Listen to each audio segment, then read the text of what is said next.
Улсын хурлын аюулгүй байдал гадаад бодлогын байнгын хорооны өнөөдрийн хуралдаанаар далайн хөдөлмөрийн тухай олон улсын хөдөлмөрийн байгууллагын 2006 оны конвент сойрхон батлах тухай хуулийн төсөл, аврах ажиллагааны тухай 1989 оны Лондонгийн конвент сойрхон батлах тухай хуулийн төслүүдийг хэлэлцэж, хуулийн төслүүд 72.7-оос 81.8% саналаар дэмжигдлээ. Манай улс конвенцэд нэгдэн орсноор санхүүгийн аливаа үүрэг хүлээхгүй, харин Монгол улсын далбааг мандуулан хөвж байгаа далайн хөлгүүдэд осол аюул тохиолдох, тэдний зүгээс далай тэнгист осолд орсон хөлөг онгоц хүмүүс эд хөрөнгийг аврах ажиллагааг гүйцэтгэсний шагнал урамшуулал, төлбөр нөхөн төлбөрийн асуудлаар аврах ажиллагааны гэрээ байгуулах асуудлыг далбааны эзэн улсын хувьд зохицуулах ач холбогдолтой гэж засгийн газар үзэж байгааг салбарын сайд танилцуулсан юм а. Энэ аврах ажиллагааны тухай 89 оны олон улсын конвенц нь хөлөг онгоц түүний ачаа бус эд хөрөнгийг аврах зорилгоор аврах ажиллагааг явуулах гэрээ байгуулах бүрэн эрхийг хөлөг онгоцны ахмад эсвэл хөлөг онгоцны эзэмшигчид олох асуудлыг хянаа үзсэн аврах ажиллагааны гэрээ байгуулах эрхийг тэдэнд олох асуудлыг анх удаа зохицуулсан ийм конвенц юм а. Санхүүгийн үүрэг бас хүлээсэн онгоцуудад тохиолдшгүй осол зөрчлийн үед болон далай тэнгист осолд орсон аврах ажиллагааг гүйцэтгэсний шагнал урамшуулалаар аврах ажиллагааны гэрээ байгуулах улс зохицуулах ийм конвенц юм. 81.8 сойрхон батхан зүйтэй гэсэн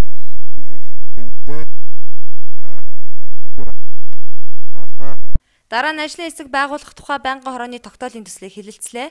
Улсын хурлын зарим гишүүний утасны дугаарыг ашиглан Mobicom корпорац, Unitel Group-ийн өөрийн телефоны сүлжээгээр олон нийтэд мэдээлэл тараасантай холбогдуулж, Монгол Улсын их хурлын тухай хуулийн 34-р зүйлийн 34-ийн 6 дахь хэсэгт гишүүний харилцаа утас болон бусад тусгай хэрэглээний холбооны хэрэгсэл төрийн хамгаалалтад байх бөгөөд бүрэн эрхээ хэрэгжүүлэх, үйл ажиллагаагаа явуулахтай холбогдсон шуудан загтал харилцааны болон мэдээллийн нууцыг задруулахыг хориглоно гэж заасан хуулийн хэрэгжилтийг шалгах ажлыг тусгай хяналтын дэд хороонд үүрэг болгохоор тогтоолын төсөлд тусгажээ. Улсын хурлын чуулган дээр их хурлын дарга тагнуулын газрын даргаыг дуудаад би энэ үүргийг өгсөн тэнд шалгаж байгаа гэж хэлсэн шүү.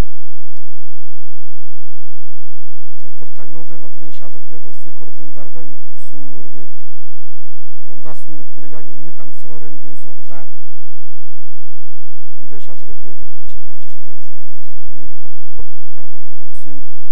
Нэг харин тагнуулгаас энэ тухай ямар байдалтай байгаагийг бид нар сонсох ёстой юм шүү.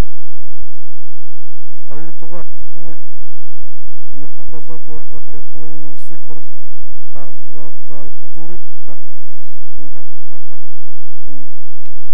мэдээллүүдийг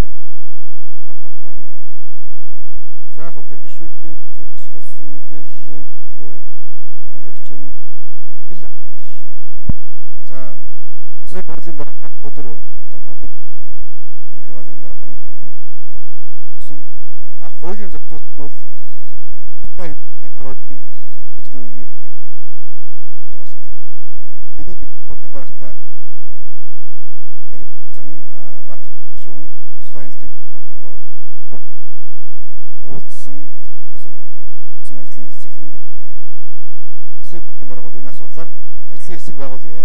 3 хүн тусгай энийг тогтоох ийм болон байхгүй маа гэж ингэж хэлсэн байна.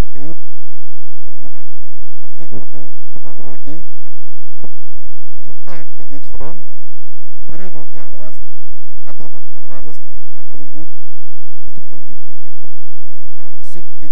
төрийн тусгай хамгаалалтын хариуцлага хуулиар тусгайлан ирэх өгсөн. Улсын хурлын бус гишүүн энэ хамтгүй улсын хурлын билгүүл яг гүйцэтгэлтэй нарийн асуудал бол тусгай хяналтын дэд хорны одоо Энэхүү тогтоолын төслийг хаалттай хэлэлцэх нь зүйтэй гэсэн улсын хурлын гишүүн Дэмбэрлийн гаргасан гормын саналыг хуралдаанд оролцсон гишүүдийн олонх дэмжиж, байнгын хорооны хуралдаан хаалттайгаар нь шилжлээ.